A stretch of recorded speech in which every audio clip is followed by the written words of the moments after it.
hermanos, dice que lo echaron al pozo y lo van a vender, ¿ok? Verso 26 dice: Vayomer Yahudá el Ahab ma betzaki najaroj et ajinu bejisinu et damo. Entonces intervino Yehudá y dijo a los demás: ¿qué ganamos con dejar morir a nuestro hermano y ocultar su sangre? Y entonces, ¿qué dice? ¿Qué dice este Yehudá? Dice: Lehu benimikerenu la Ishmael Elim vaydenu al teji boki ajinu besarenu hu maishmeu ahab. Vamos a venderlo a los ismaelitas y que nuestra mano no caiga sobre él, pues nuestro hermano es él, de nuestra carne. Y ellos aceptaron. Entonces vemos aquí que Yehudá dijo: no, vendámoslo, ¿verdad? Y es lo mismo que sucedió con Yeshua. ¿Por cuántas monedas de plata lo vendieron? También fue Yehudá, uno de los Talmid, uno de los discípulos de Yeshua, también fue Yehudá, que le pusieron Judas, ¿verdad? Pero no es Judas, sino es Yehudá. Entonces también lo vendieron. Él también dijo, él fue el que se prestó para vender a Yeshua. Y dice que pasaron los medianitas, en el verso 28, los mercaderes, dice, y subieron a Joseph del pozo y luego lo vendieron a los ismaelitas, es lo que dice el verso 28. 20 monedas de plata, y estos se llevaron a Joseph. ¿A dónde se lo llevaron? A Egipto. ¿Sí? ¿Qué vemos con Yeshua? Cuando Yeshua también nace, ¿a dónde tienen que llevárselo? A Egipto. Sus padres también tuvieron que ir a Egipto, porque recuerden que la orden de Herodes fue: maten a todos los niños, ¿verdad? Y ahí también se cumple lo que dice Oseas, que de Egipto llamé a mi hijo. ¿Sí? Eso sí, usted lo podemos ver ahí en Oseas. Dice aquí Oseas, te le doy el capítulo para que usted lo corrobore ahí, donde igualmente dice: de Egipto llamé a mi hijo. Y aquí se cumple esa palabra.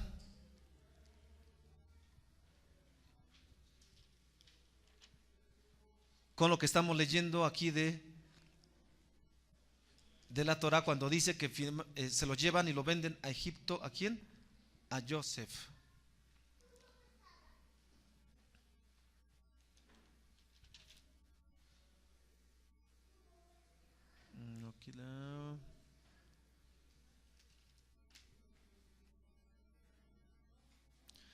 Capítulo 11, verso 1 de Oseas. Ahí corroboramos lo que dice la Torah y lo que dice, o sea, lo que dice la Torah, lo que dice el profeta y lo que dice el Brit Hadashah. 11:1 de Oseas dice: cuando Israel era joven, yo lo amé, y de Egipto llamé a mi hijo. Entonces, Joseph, ¿a dónde lo van a llevar? A Egipto, ¿ok? Yeshua, cuando viene a nacer, dice que también tienen que llevarlo sus padres. ¿A dónde? A Egipto, porque lo iban a matar. Lo mismo sucede, es el mismo paralelo, ¿verdad? Que estamos viendo el tipo, el prototipo de Joseph mesiánico, es decir, hablando de Mashiach, de Yeshua. Lo que le sucedió a Joseph le está sucediendo también, le sucedió a Yeshua. ¿Sí?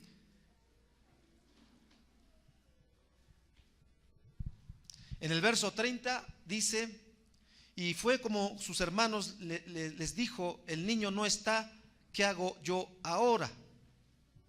La palabra Hayelet, que es la palabra que se usa aquí para el niño, Hayelet, sabemos que Yelet es niño. Ahora, ¿por qué se utiliza en la Torah la palabra niño? Porque la palabra Yelet aparece en los profetas, en Isaías, donde dice: un niño nos ha nacido. Si han visto, el principal sobre su hombro, y será llamado admirable, ¿verdad? Admirable, príncipe de Shalom, etcétera. Porque aquí está hablando del nacimiento de Yeshua. ¿Sí?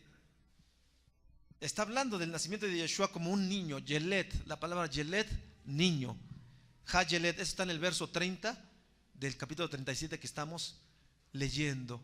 ¿Sí? Vean cómo cada una de las cosas que estamos viendo ahí tienen que ver con lo que sucede con Yeshua. En el 31, 37-31 dice, Vaikhu et ketonet Yosef, Vaishatu sheir itzim. Y fueron a tomar, dice, el ketonet de Joseph, degollaron un chivo y le embebieron el ketonet, dice aquí, con sangre. Ja, dice el verso en hebreo, ja, kutonet badam. O sea, el ketonet lo volvieron ¿qué? Con sangre. ¿Cómo terminaron las vestiduras de Yeshua? Con sangre, ¿verdad? Siendo él el cordero. Su ketonet, su vestimenta que él traía de lino fino, dice que también fue envuelta en sangre, porque recuerden que cuando lo bajan, fue cuando quitaron las vestiduras de ¿quién? De Yeshua. ¿Sí recuerdan, verdad? Cuando lo bajan del madero, dice que lo bajaron y le quitaron los soldados su vestidura, es decir, este ketonet, y echaron suertes.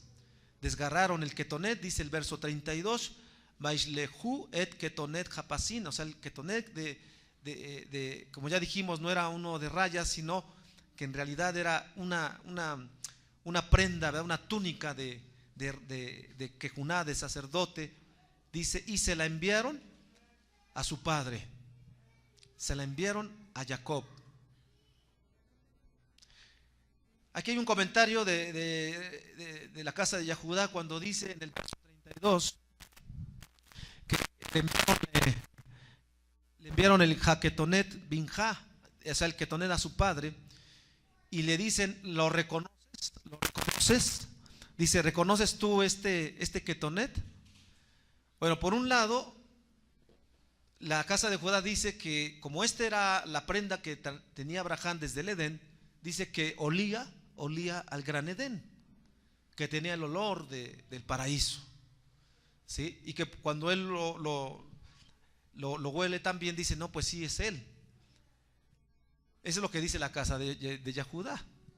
Por el otro lado, estamos viendo que obviamente si Jacob sabía, él le había dado este ketonet tan importante de primogenitura, pues él sabía si era o no era, y él reconoce que sí es ese ketonet. Dice, el padre lo reconoció, verso 33, y dijo, es el ketonet Bení, Jairá, es el de mi hijo. Una fiera lo devoró, fue despedazado Joseph. Dice, Toraf Yosef, una fiera. Bueno, es que ahí dice una fiera lo devoró, lo despedazó, ¿no? Dice el verso 34, y desgarró Jacob sus vestiduras y se cubrió con harapos hasta los hombros, y se sumió en un duelo por su hijo por mucho tiempo. Cuando Yeshua muere en el madero, cuando él está ahí en el madero, expira, sabemos que en esa humanidad Yeshua muere, pero él no muere, obviamente, ¿verdad? Él no muere.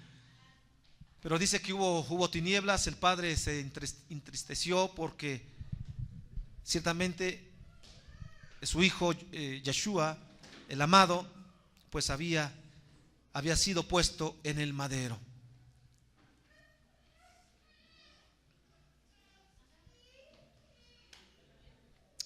Bueno, ya en la parte de Jacob, ¿verdad? Fue tanto su dolor que dice que él iba a descender con ese dolor hasta el Seol, llorando, dice en el verso 35, dice que él se negó a aceptar el consuelo y dijo, descenderé en duelo por mi hijo hasta la tumba, y se le siguió llorando, dice, le siguió llorando su padre. Ya en el verso 36 dice, entre tanto, dice, los medianitas lo alcanzaron a revender en Egipto a un tal Potifar, a cortesano del faraón, jefe de sus matirifes, jefe de sus siervos, ¿no? Primero fue vendido a los ismaelitas y después fue revendido a los egipcios. Esto también, aquí también está hablando proféticamente que entonces, ¿por qué vemos que los ismaelitas, en este caso Esaf, ¿verdad? Hostiga a Israel, sabemos de la batalla, de las guerras y de la cuestión de querer exterminar al pueblo de Israel. Vemos por un lado a los ismaelitas, ¿sí? Y por el otro lado vemos, vemos a Egipto, que finalmente es donde también es llevado, ¿sí? Primero con los ismaelitas. Entonces esto es profético porque vemos históricamente que finalmente Ismael es el que está haciendo la guerra contra Israel, ¿sí? Y Egipto aquí está simbolizando, ciertamente Israel fue llevado, el pueblo finalmente también el patriarca Jacob con sus hijos, y después todo Israel iba a ser esclavo 400 años, fueron a Egipto, ¿sí? Para este tiempo Egipto ya no figura como un poder de gobierno al pueblo de Israel, ya no, sino ¿quiénes son? Ismael, ¿sí? Egipto en todo caso está representando ahora el mundo, digamos el mundo, ¿no? Las atracciones de este mundo, que son muchas, ¿no? Como Egipto tuvo muchas atracciones para el pueblo de Israel. Ok, vamos capítulo 38.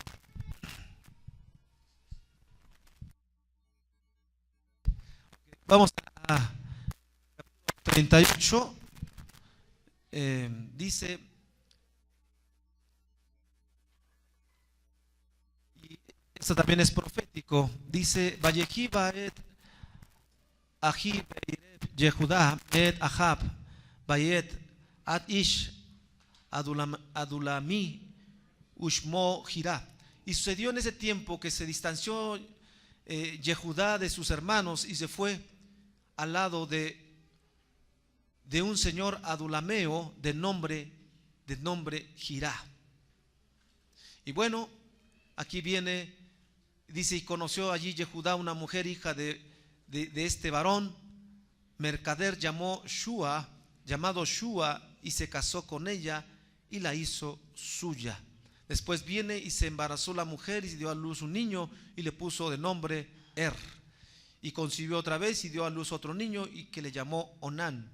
Y volvió a dar a luz otra vez y tuvo otro hijo y ella le puso de nombre Shelah. Y se hallaba en Kesib cuando ella lo tuvo. Y tomó Yehudá una muchacha para su hijo primogénito de nombre Tamar. Y procedió mal hijo mayor de Yehudá, ante la vista de Yahweh, y murió. Entonces le dijo Yehudá a su hijo Onán, allégate a tu excuñada y únete a ella, y concibió un hijo de nombre, dice, y concibe un hijo a nombre de tu hermano. Y como sabía Onán que no sería suyo esa descendencia, cuando cohabitaba con su excuñada, vertía el semen fuera para no dejar un hijo a su hermano. Y esto fue, verso 10, dice, y fue muy malo, dice, Vairá ben ená Yahweh asher asá, esto que hizo, fue muy malo ante la vista de Yahweh esto que hizo, y también ¿qué? También murió. Entonces dijo Yehudá a Tamar su nuera, quédate en viudez con tus padres hasta que crezca Shelah, mi último hijo, pues se dijo, no sea que muera con sus hermanos. Y fue Tamar y vivió en casa de sus padres. Bueno, aquí ya habla de la cuestión, ¿verdad?, de Yehudá con su nuera Tamar, ¿sí? Lo que ya muchos sabemos, ¿verdad?, ¿qué va a suceder aquí? ¿Verdad? Pues aquí viene, ¿verdad?, una cuestión también, como ya hemos dicho, ¿verdad?, una cuestión que no es así como que lógica a nosotros, como que Yehudá toma a su propia nuera para que pues dé hijos. Y bueno, pero esta es la otra parte que sigue de la porción, y lo que hemos visto de Joseph, referente, amados, cómo su padre lo envía, cómo lo meten al pozo, le quitan el ketonet, lo venden, ¿sí? Es llevado finalmente Joseph a Egipto, ¿verdad? Todo lo que pasó aquí Joseph hasta este momento, vemos que todo esto que sucedió es profético, refiriéndose a Yeshua HaMashiach, ¿sí? Es lo que podemos resumir hasta este momento, y después ya viene lo que sucede aquí con Yehudá. Amén. Ahora quisiera que entremos a algunas preguntas si usted tiene, para que pues aprendamos y podamos pues entender, ¿verdad?, todo esto que sucedió. Empezó con Joseph, con el patriarca Jacob. Ya vimos que la Torah dice que este es el toldot de Jacob y no de Joseph. Sin embargo, se empieza a hablar todo lo que le empieza a suceder. ¿A quién? A Joseph, ¿no? Entonces esto también nos habla, ya dijimos, de cuál relacionado está pues en este caso nuestros ancestros con nosotros, o la importancia de un padre con sus hijos, ¿no? La relación que hay. Entonces, ¿hay alguna pregunta hasta este momento? ¿Tenemos alguna pregunta, algún comentario que ustedes quieran hacer referente a esto? Amados, hermanas, ¿alguna pregunta? ¿O algún comentario que vamos viendo de esto referente a lo que hemos tocado hasta este momento?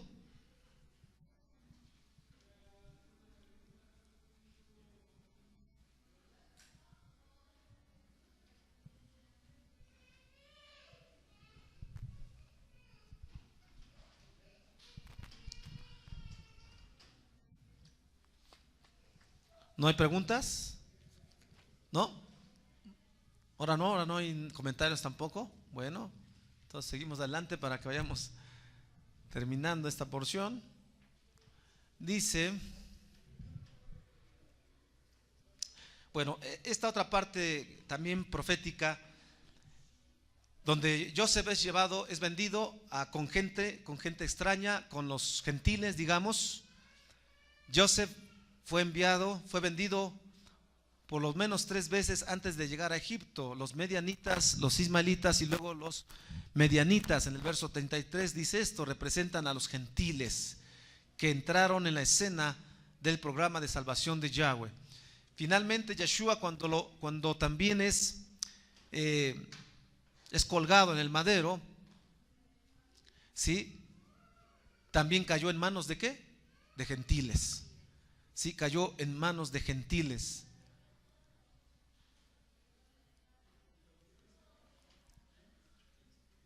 Amén. La sangre del cordero que se vertió para envolver la túnica, el ketonet de Joseph, ya dijimos, representa también a Mashiach, que tenía que ser muerto para que entrara la redención a Israel. ¿Sí? Entonces aquí tenemos esas relaciones perfectamente entre el ketonet y la sangre.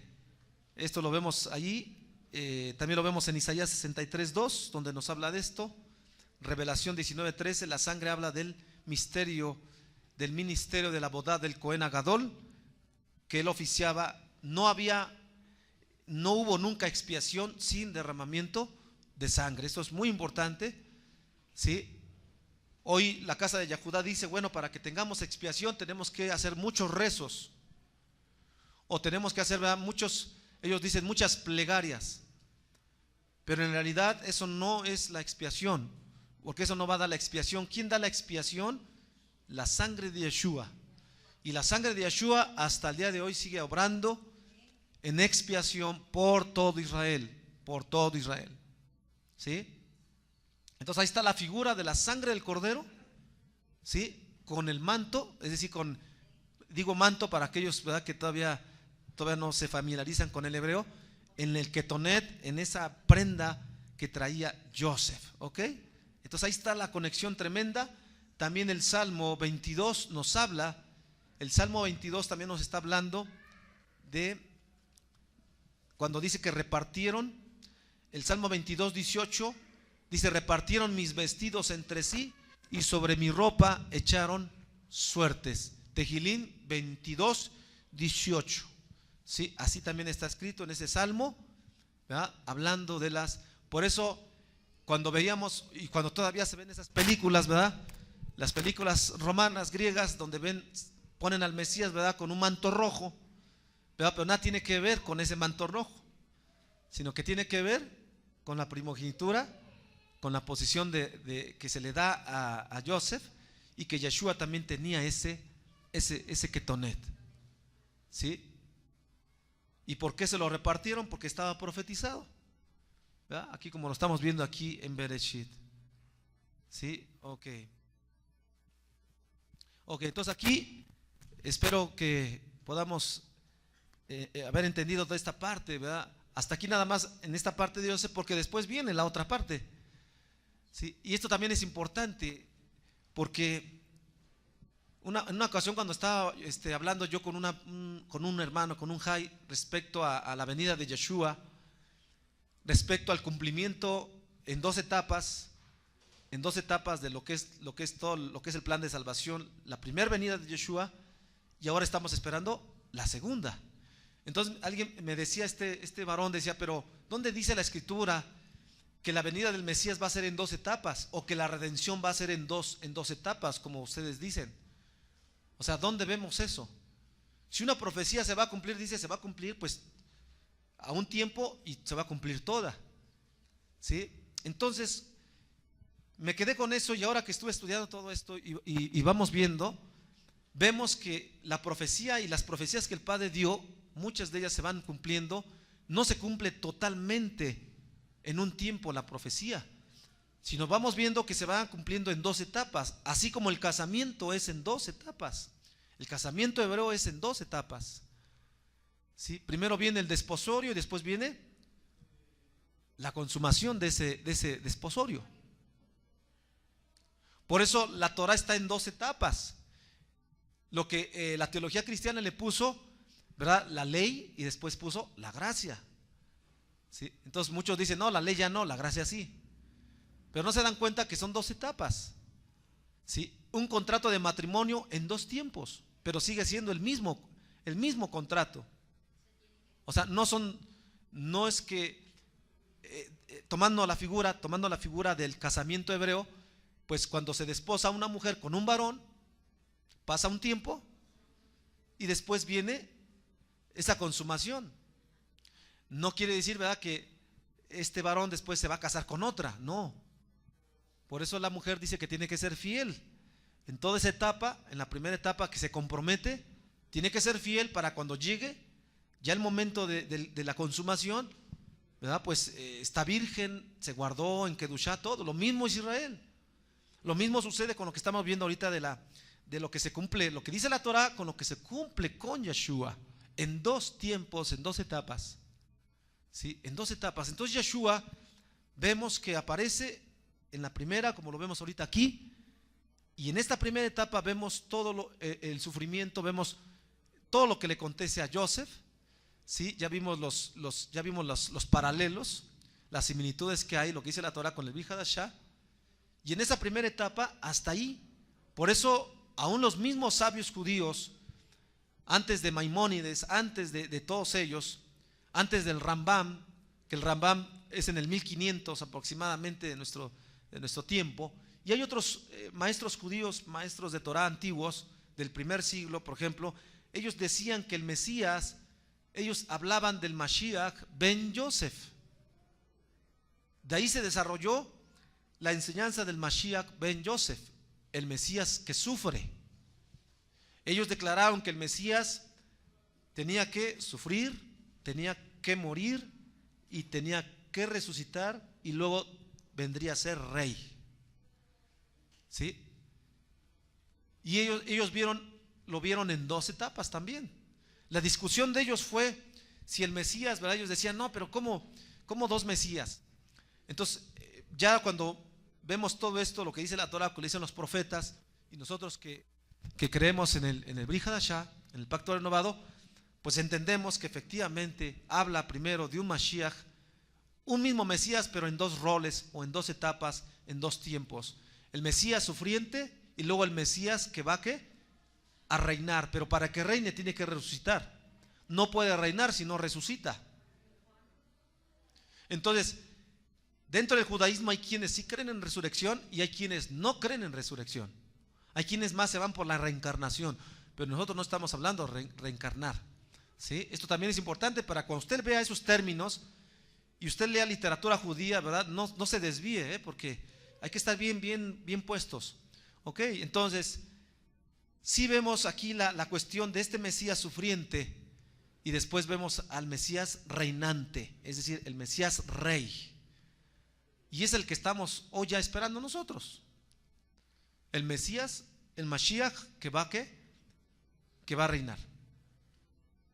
Pero tiene que suceder primero todo esto que estamos viendo con Joseph, tiene que suceder. ¿Sí? Entonces, hasta aquí nos quedamos con esta parte y solamente vamos a aumentar un poquito ya de lo que vimos con Yehudá.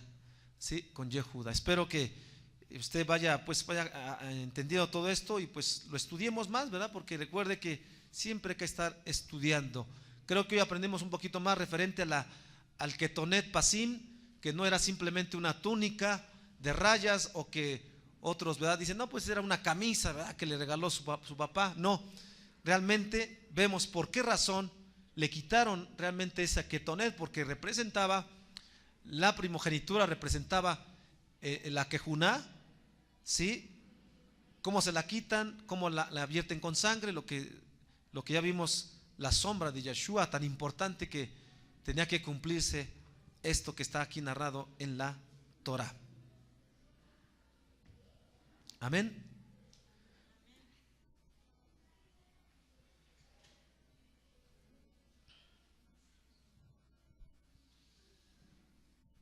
Bueno, en esta otra parte de la sección de esta porción nos habla entonces del acontecimiento de Yehudá y su nuera Itamar. Vemos que la Torah antiguamente aprobaba que si un varón no tenía hijos, ¿verdad?, y moría, tenía que casarse su hermano con su cuñada, para que perpetuara el nombre de su hermano y dejara hijos. Vemos aquí, la Torah dice que así lo hicieron, pero este hermano no quiso tener hijos. Dijo que no, dice que derramó semen en tierra y murió. Causa de muerte, ¿verdad? Esa es una causa de muerte y murió. Entonces, finalmente, vemos que, como ya dijimos, ¿verdad?, el padre actúa de una manera extraña, de una manera que no entendemos, y el padre permite que entonces sea Itamar, sea Yehudá, el padre de ellos, que tome a su nuera. ¿Sí? Itamar, vemos que Itamar se hace pasar por una mujer que prostituta. Finalmente vemos que se consuma, y de ahí viene, ¿quién viene de ahí? Mashiach. Es decir, la promesa del Mashiach, Yeshua, va a venir en esa línea. Cómo el Padre mueve las cosas. ¿Sí? Por un lado, él empieza a hacer lo de Joseph, ¿sí?, las tribus de Israel, y por el otro lado empieza el Padre a mover la cuestión de Mashiach, del ungido. ¿Sí? Y ahí vemos dos cosas que se empiezan a llevar a cabo. ¿Sí? Entonces esto está tremendo, ¿no?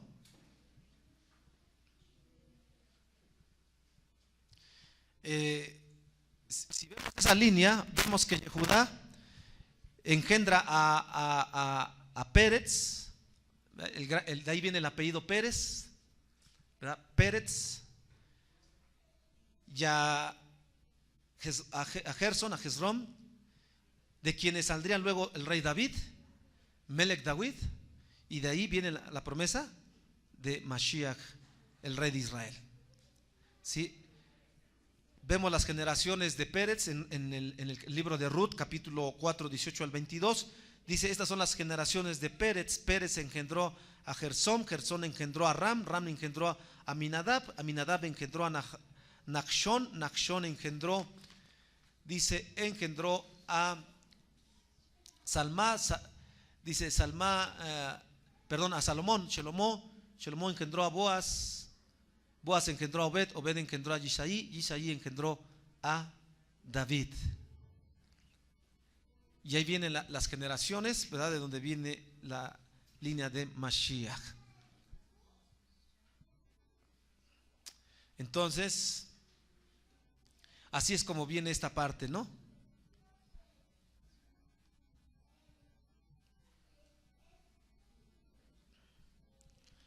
Y bueno, en estos capítulos encontramos todo este acontecimiento de Itamar con Yehudá. Y después ya nuevamente retoma la Torá, retoma ya cuando Joseph está en Egipto, cuando ya está el faraón, y viene y dice que viene otro sueño, ¿sí?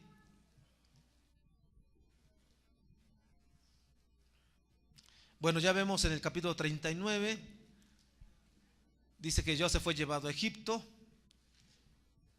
dice que Joseph halló gen, la palabra gen, que tradujeron como gracia ante los ojos del faraón, lo nombró mayordomo de su casa.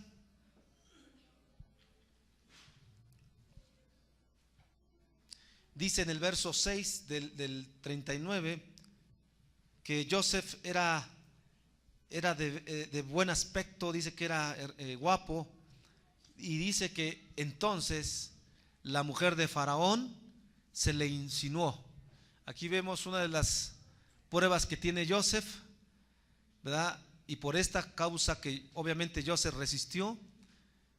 se resistió a caer en las manos de la mujer de Faraón.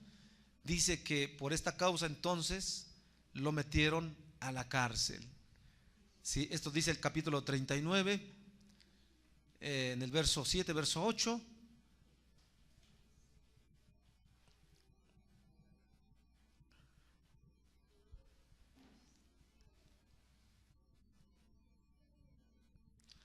Por ejemplo, en el verso 12 dice que ella lo sujetó de sus ropas y le suplicó: llégate a mí. Entonces él dejó su ropa sujetada en las manos de ella y huyó hacia afuera. Aquí vemos que para la palabra ropa es la palabra bigdo.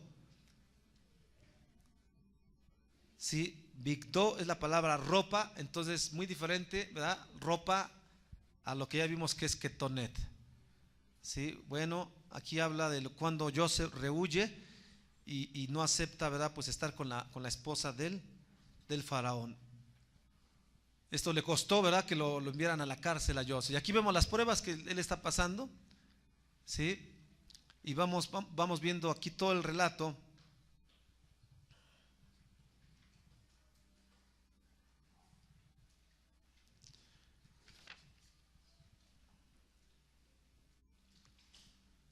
Y después ya en el capítulo 40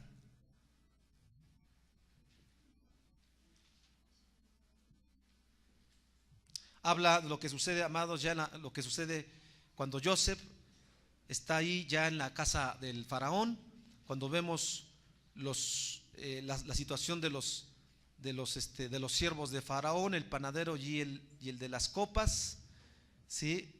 Y vemos el acontecimiento que ellos dice que soñaron, ¿verdad? Ambos soñaron un sueño aquella noche. Estos hombres, el panadero y el de las copas, ¿verdad?, el que servía, el copero del rey y el panadero del rey, vemos todo eso. Dice que Joseph interpreta sus sueños. Aquí vemos, esta es otra figura respecto a Yeshua, que a Joseph se le da, digamos, el don, se le da la mataná de poder discernir los sueños. Aquí para nosotros, ¿qué podemos aprender nosotros de los sueños? ¿Sí? De la palabra halom, que es sueño, soñar, ¿verdad? ¿Qué podemos aprender nosotros? ¿Que el Padre nos puede hablar a través de un sueño? Claro que sí. ¿Que el Padre nos puede dar un mensaje personal a nosotros? Primeramente, el Abba nos puede dar un mensaje personal. Primero, un sueño cuando se nos da, primero tiene que ser hacia nosotros mismos y después quizás nos va a dar un sueño hacia los demás. Pero primero tiene que ser hacia ti mismo. Si el Padre te da un sueño y te habla, Él te va a hablar primero a ti, te va a decir primero: mira, tú estás mal en esto o tú necesitas esto, y Él te va a hablar a través de ese sueño, ¿sí? Y después va a dar un sueño hacia los demás, porque eso es lo que le sucedió a Joseph. Primero le dieron un sueño referente a él y después ya referente hacia los demás, ¿sí? Entonces, ¿pudo discernir los sueños Joseph? Claro que sí. Y el sueño más tremendo es el que se le da a Faraón, ¿sí? El sueño que más tremendo que interpreta Joseph, pues es el que se le da ¿a quién? A Faraón, ¿sí?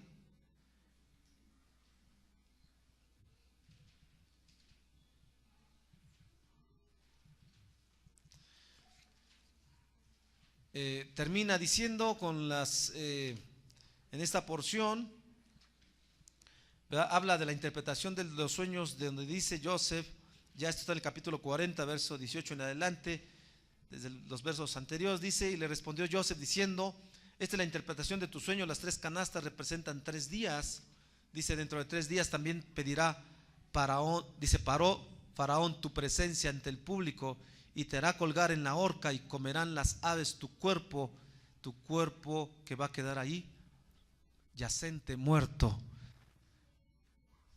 Y vemos que esto se cumplió, lo que Joseph le discierne al copero y al panadero del rey, ¿sí? Entonces aquí vemos que Abba le da un don de interpretar sueños a Joseph, sí.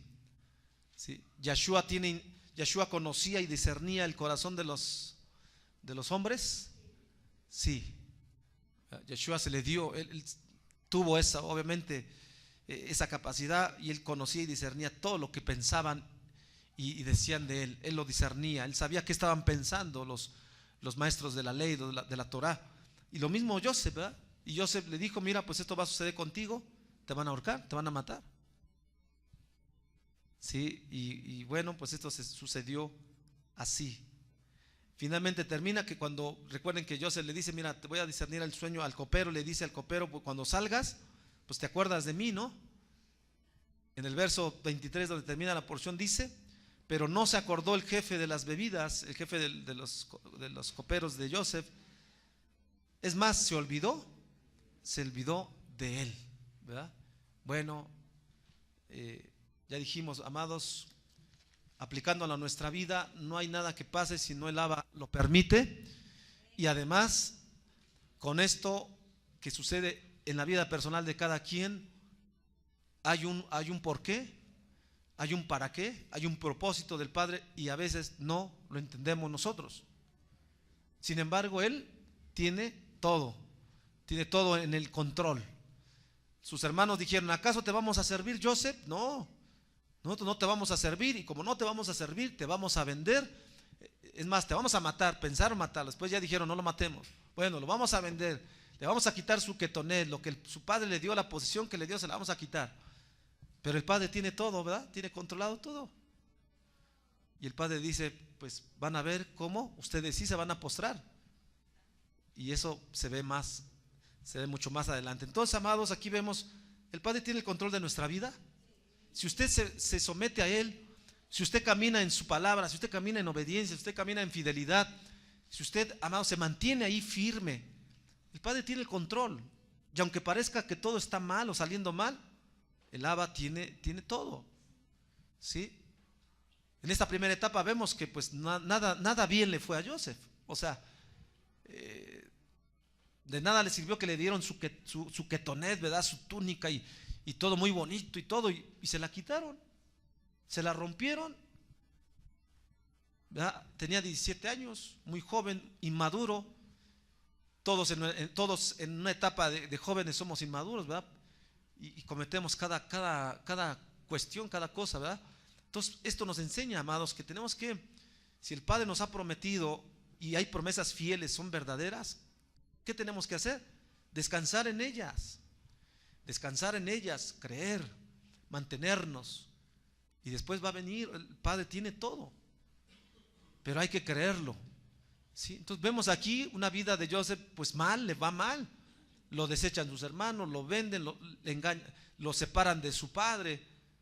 Su madre había muerto. O sea, qué situaciones vivió Joseph muy, muy tremendas, ¿no?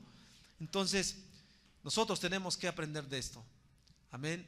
Entonces, el Padre Él va a traer al cumplimiento final de todas las cosas. Lo que Él ha declarado se va a cumplir, ¿sí? Él tiene controlado todo. Y en este tiempo donde se están cumpliendo muchas cosas, pues también finalmente todo se va a llevar a cabo. Amén. Entonces aquí nos quedamos en la porción número 9. Sí, Vayaseb residió y habitó Jacob, ¿verdad? Pero vemos, Jacob va junto con Joseph. Es el relato de Jacob, pero está hablando ¿de quién? De Joseph, ¿sí? Entonces se va relacionando, porque finalmente todo lo que le pasó a Joseph le afectó al patriarca, ¿verdad? Como si lo hubiera vivido en carne propia el patriarca Jacob. Amén. Bueno, entonces, ¿no hubo preguntas? ¿No hubo comentarios? Bueno, pues que el Abba les bendiga a todos, ¿verdad? Shabbat shalom. Shabbat shalom a todos. Amén, amén.